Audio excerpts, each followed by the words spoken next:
بسم اللہ الرحمن الرحیم۔ اس وقت فتنوں میں سے ایک بڑا فتنہ کفر کا غلبہ ہے، کافروں کا غالب آنا ہے۔ کفر کے غلبے کی وجہ سے معاشی، اقتصادی اور دنیا کے اعتبار سے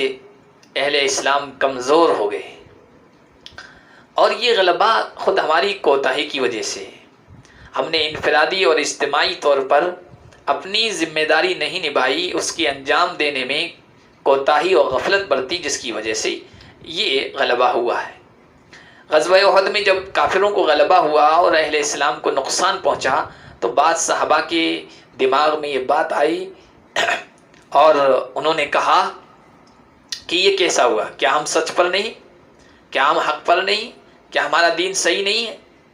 پھر یہ غالب کیوں آ گئی؟ تو اللہ نے اس کا جواب دیا، قل هو من عند انفسکم، اے نبی آپ ان سے کہہ دیجئے یہ تمہاری اپنی کوتاہی کی وجہ سے ہے، تم نے نبی کی تعلیمات پر توجہ نہیں دی، اس میں کوتاہی کی۔ وما اصابکم من مصیبت فبما کسبت ایدیکم ویعفو عن کثیر، اور اللہ نے فرمایا جو تمہیں پہنچا ہے تمہارے اپنے عمل کی اور کوتاہی کی وجہ سے، اور اللہ بہت ساری کوتاہیوں کو تو معاف فرما دیتا ہے۔ تو کفر کا غلبہ ہم اہل اسلام کی کوتاہی کی وجہ سے، ورنہ دنیا کے اعتبار سے دیکھیں گے تو ہمارے پاس کسی چیز کی کمی نہیں ہے۔ اس وقت 57 ممالک مسلمانوں کے، اور جو تجارتی بندرگاہیں ہیں، تجارتی مراکز ہیں، ان میں سے بہت بڑی بڑی اہم تجارتی مراکز، بڑے بڑے تجارتی مراکز ہمارے پاس ہیں۔ اسی طرح معدنیات، زیر زمین جو ذخائر ہیں وہ ہمارے پاس ہیں۔ 70% سے زیادہ معلوم تیل پٹرول کے ذخائر مسلمان ممالک کے پاس ہیں، اور مسلم ممالک جو ہیں وہاں کے موسم 4 موسم ملکوں میں آتے ہیں، بعض دنیا کے ملکوں میں 4 موسم نہیں ہوتے ہیں، اس اعتبار سے بھی بالکل ان کے اندر ایک امتیاز ہے، خوبی ہے، کسی اعتبار سے کمی نہیں ہے۔ کمی ہے وہ دین سے لگاؤ، شریعت سے محبت اور اپنے مذہب سے تعلق میں، اور دنیا کی محبت غالب آ گئی ہے، جس کی وجہ سے کافر غالب آ گیا ہے، اور اللہ کے نبی صلی اللہ علیہ وسلم نے ان اسباب کی وجہ سے کافروں کے غلبے کی پیشین گوئی فرمائی تھی۔ کفر جب غالب آتا ہے تو پھر بہت ساری خرابیاں اور مفاسد وجود میں آتے ہیں، پھر ہم آزادانہ طور پر اسلامی نظام اور قانون پر نہیں چل سکتے ہیں کسی بھی شکل میں۔ جب کفر غالب آتا ہے تو پھر یہ ہوتا ہے، جب ہم غالب تھے تو ہم اٹیک کی کیفیت میں تھے۔ اٹیک کا مطلب یہ ہے کہ ہم داعی تھے، ہم دوسروں پر اثر ڈالتے تھے، دوسرے ہماری تہذیب سے، ہماری ثقافت سے، ہماری پیغام سے، ہمارے دین سے متاثر ہوتے تھے اور ادھر آتے تھے۔ جب کفر کا غلبہ ہو گیا تو سب سے بڑا نقصان یہ ہوگا کہ ہم ڈیفینس کی کیفیت میں آگے، اب ہمارے خود کے افراد کو بچانا بڑا مشکل ہو رہا ہے، وہ ایک ایک کر کے ملحد ہو جا رہے ہیں، مرتد ہو جا رہے ہیں، دین سے پھر جا رہے ہیں، دوسری تہذیب سے متاثر ہو رہے ہیں۔ کفر کے غلبے کا یہ اثر ہوتا ہے کہ پھر جو طاقتیں غالب ہیں، کفریہ طاقتیں، فوجی اعتبار سے، عسکری اعتبار سے، دنیا کے اسباب کے اعتبار سے، ٹیکنالوجی کے اعتبار سے، پھر ان کی تہذیب، پھر ان کی ثقافت، پھر ان کے تصورات، پھر ان کی سوچ، پھر ان کا پوائنٹ آف ویو اور ان کے نظریات سے ہم متاثر ہو جاتے ہیں اور وہ ہم پر غالب آ جاتے ہیں۔ پھر کافر غالب آنے کی شکل میں مختلف حربے ہم مسلمانوں پر استعمال کرتا ہے۔ سب سے پہلا حربہ یہ استعمال کرتا ہے طاقت کا، قوت کا اور اپنی ٹیکنالوجی کے مضبوط ہونے کا، دھمکیاں دیتا ہے اس کی بنیاد پر۔ اگر ہمارا نظام زندگی اپنے یہاں رائج نہیں کرو گے تو ہم تمہارے خلاف کارروائی کریں گے۔ اگر ہمارا سلیبس، تعلیم کا نظام تم اپنی اسکولوں میں جاری نہیں کرو گے تو ہم ملنے والی امداد کو بند کر دیں گے۔ اگر ہماری تہذیب اور ثقافت کو اپنے ممالک میں رائج کرنے میں رکاوٹ بنو گے تو ہم تمہارے خلاف یہ کارروائی کریں گے۔ اجتماعی طور پر، انفرادی طور پر اگر مسلمان ہے تو اسے یہ دھمکی دیتے ہیں، اگر یہ کفر یا چیز اختیار نہیں کرو گے تو ڈیوٹی سے ہٹا دیے جاؤ گے، دنیا کی ترقی کے راستے تم پر بند کر دیے جائیں گے، ملک سے تم نکال دیے جاؤ گے۔ پہلا حربہ یہ استعمال ہوتا ہے۔ کافر جب غالب آتا ہے تو دوسرا حربہ جو استعمال کرتا ہے وہ ہے تحریص کا، ترغیب کا، لالچ دیتے ہیں، ترغیب دیتے ہیں،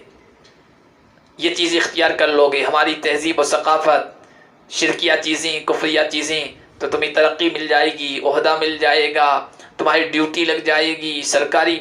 ملازمت مل جائے گی، اور تمہیں ترقی ملے گی، سہولتیں ملے گی، یہی آسانیاں ملے گی، رہائش مل جائے گی وغیرہ وغیرہ۔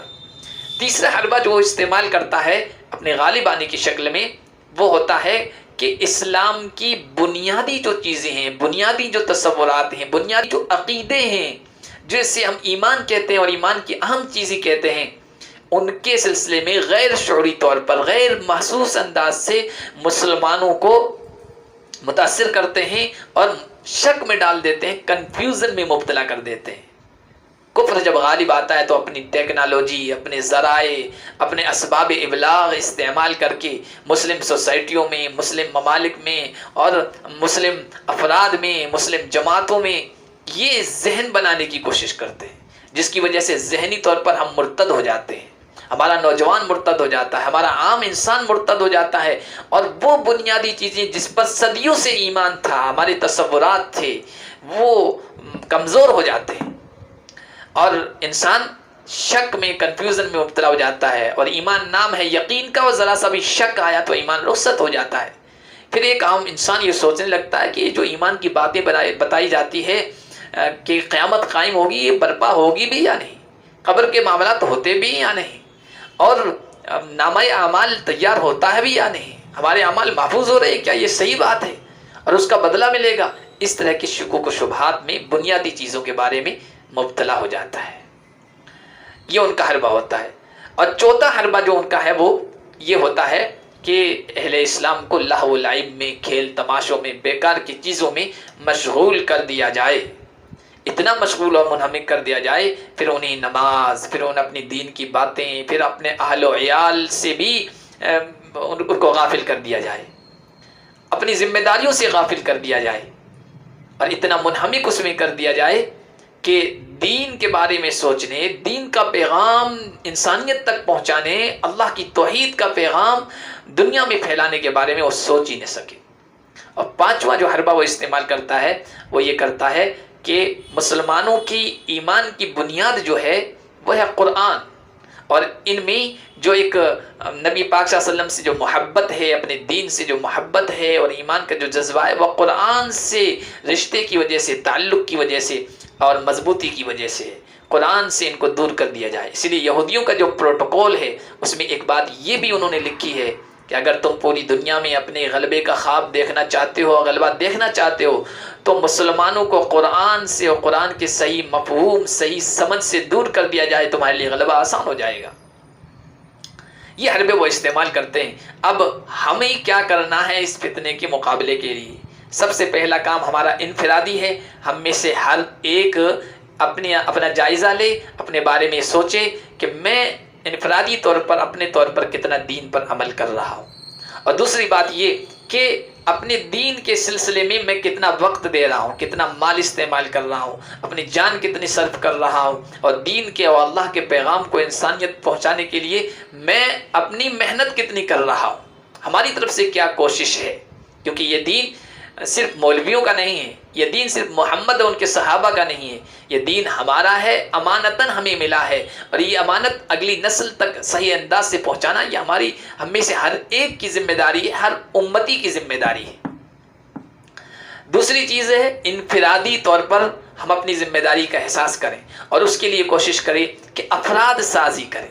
افراد تیار کریں، ایسے افراد تیار کریں، ایسے لوگ تیار کریں جو دین کے بھی ماہر ہو، دنیا کے علوم کے بھی ماہر ہو، دنیاوی علوم حاصل کریں، ڈاکٹر بنیں، انجینئر بنیں، اور دنیا کے تمام شعبوں میں مہارت پیدا کریں، لیکن دینی ماحول میں رہ کر، دینی اعتبار سے، مزاج کے اعتبار سے، سوچ کے اعتبار سے، عقیدے کے اعتبار سے، عمل کے اعتبار سے وہ دینی نظر آنے لگیں اور سمجھے جانے لگیں، یہ ہم کریں۔ اور وہ افراد پھر کیا ہو؟ آگے دین پھیلانے والے ہوں، جو جس شعبے میں ڈاکٹر ہے تو ڈاکٹر اپنی ڈیوٹی کر رہا ہے، اس ڈیوٹی کے ساتھ اللہ کی طرف سے دی ہوئی ڈیوٹی، دین کی تبلیغ کا فریضہ بھی انجام دے۔ انجینئر ہے، وہ اپنے انجینئرنگ کے کام میں لگے، لیکن اس کے ساتھ ساتھ اللہ کی طرف سے اس پر جو ذمہ داری ڈالی گئی ہے انسانوں تک اللہ کا پیغام پہنچانا، وہ اپنی ڈیوٹی کے دوران اس کو پہنچاتا رہے۔ جو جس شعبے میں ہے داعی بنے، دین کا پھیلانے والا بنے، اور دین کے پھیلانے کی کوشش کرے۔ اور تیسری چیز اجتماعی طور پر کہ دین کے پھیلانے میں جو رکاوٹیں آئیں، جو رکاوٹیں کھڑی ہوں، ان کو دور کرنے کی کوشش کریں۔ انفرادی و اجتماعی طور پر اگر ہم نے اپنی ذمہ داریوں کا احساس کر لیا اور یہ کوششیں کر لی تو انشاءاللہ اللہ کا وہ وعدہ پھر ہمارے سامنے آئے گا، اور ہم دیکھیں گے جو اللہ نے اہل ایمان سے کیا، وعد اللہ الذین آمنوا منکم وعملوا الصالحات، اللہ نے ایمان والوں سے اور نیک اعمال والوں سے یہ وعدہ کیا ہے کہ لَيَسْتَخْلِفَنَّهُمْ فِي الْأَرْضِ، زمین میں انہیں اپنا جانشین بنائیں گے اور ان کے دین کو غالب کر کے رہیں گے، اور جو خوف میں اور کمزوری میں مبتلا ہیں ان کو مضبوطی عطا کریں گے۔ وَلَيُبَدِّلَنَّهُم مِّن بَعْدِ خَوْفِهِمْ أَمْنًا يَعْبُدُونَنِي لَا يُشْرِكُونَ بِي شَيْئًا، پھر آزادی کے ساتھ میری عبادت کریں گے اور کوئی طاقت ان کو شرک و کفر میں مبتلا نہیں کر سکے۔ اللہ پاک ہم سب کو توفیق عطا فرمائے۔